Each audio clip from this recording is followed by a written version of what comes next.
Chapter 22, Joe. It was an accident, Dylan tells Mrs. B when he comes back from dropping Ravi off at the nurse's office. Yeah, right. Selena Gervais, who's wearing her dorky Girl Scout uniform as usual, volunteers to pack up Ravi's stuff for him and take it down to the nurse's office. She accidentally drops Ravi's pencil case as she's trying to put it in his backpack, and the last of his 3 mechanical pencils goes rolling under the desk. Dylan sees it, and before Selena can bend down and pick it up, the pencil disappears down the front of his pants.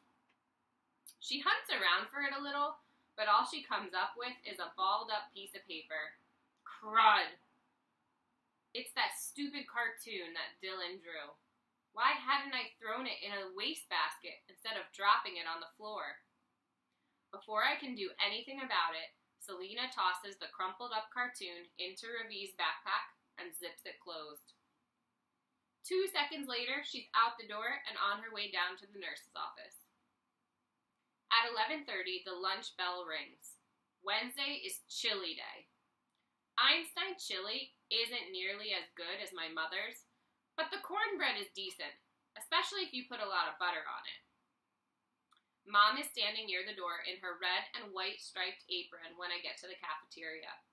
But when she sees me, she looks the other way. I have to give her points for that. Ravi is nowhere in sight. He might still be in the nurse's office, or maybe he went home. I get my lunch and head for the empty table near the trash cans, but Dylan steps in front of me. It's a good thing Coach decided to call the game, he says. If we'd lost, you would have paid for it big time. I know, I say. You told me. He grabs a piece of cornbread off my tray and stuffs it in his mouth. His eyes are pinned on me like 2 thumbtacks on a bulletin board. What was it Mr. Barnes had said? The world is full of Dylan Samreens. I close my eyes and take a deep breath, trying to remember the rest. Wake up, Puddy-tat, Dylan shouts in my ear. I jump, and Dylan laughs, shaking the hair out of his eyes. I wonder how much time he spends in front of the mirror every day. In 4th grade, our desks had been right next to the windows, and I'd seen him checking out his reflection in the glass all the time. Once, Mr. Barnes and I caught him doing it at the same time, and we both had to try hard not to laugh. Thinking about that jumpstarts my memory, and the rest of Mr. Barnes's advice comes flying back into my head. You have to find a way to keep him from getting to you, I whisper. What was that, Pud? Asked Dylan, grabbing another piece of cornbread off my tray. I look at Dylan and try to imagine that, instead of a crocodile, he's like a harmless little rodent, like a mouse or a chipmunk. I never noticed it before, but his ears are actually kind of small and round and set high on the sides of his head. And with his cheeks stuffed full of cornbread, he does look like a chipmunk. All of a sudden, instead of feeling nervous, I start to laugh. Dylan's eyes aren't sparkling anymore. They're cold and dark, like 2 lumps of coal. You want to tell me what's so funny, Pud? He asks. As he hitches up his saggy pants, I notice his boxers for the first time. Of all the things they could be decorated with today, polka dots or clover leaves, taxi cabs, or buffaloes, he's wearing boxers covered with peanuts. Peanuts? My grandma has a family of chipmunks who live under her porch, and she always puts a bowl of peanuts out for them. Dylan Samreen, the crocodile turned chipmunk, standing there in his peanut boxers with his cheeks full of cornbread, pushes me right over the edge, and I totally lose it. I haven't laughed this hard in a long time, and every time I think I'm done, I look at his little round ears and his peanut boxers. My stomach bunches up, and it starts all over again. I'm laughing so hard, I'm crying now. Dylan's an expert at dishing it out. but he hasn't spent much time on the receiving end. He is clearly not enjoying this.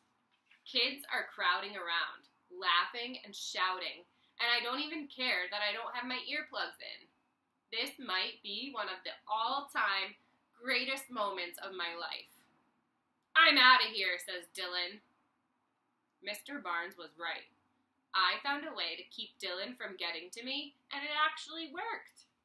For one perfect second, I feel like I'm standing on top of the world. And then I hear the whistle blow. "Break it up," my mom says, pushing her way through the crowd of kids. "What's going on here? Joey, are you okay?" When Dylan hears her voice, he turns around. His eyes are sparkling again. "Poor Joey," he says. "Here comes Mommy to save her little baby. Or maybe she needs to change his poopy diaper." Dylan looks like his old self again. He grins at me, shakes the hair out of his eyes, and walks away. So much for being on top of the world. I should have known it wouldn't last. Once a zebra, always a zebra. I look at my mom and shake my head. She just doesn't get it. "Don't be mad at me, Joey. I thought you were in trouble," she says. "I'm your mother. What am I supposed to do? Just stand there and watch?" "No," I say. "You're not supposed to be here at all." I've lost my appetite. I can't even remember the last time that happened. My mom has to go break up a food fight on the other side of the cafeteria. So I put in my earplugs, carry my tray over to the table by the trash cans, and sit down by myself. A minute later, Ravi shows up, carrying his jacket and his backpack. I guess he didn't go home after all. I don't expect him to want to sit with me, but I can't believe my eyes when he walks over to Dylan's table and sits down right beside him. Maybe that ball hit him harder than I thought, because I'm pretty sure he's lost his mind.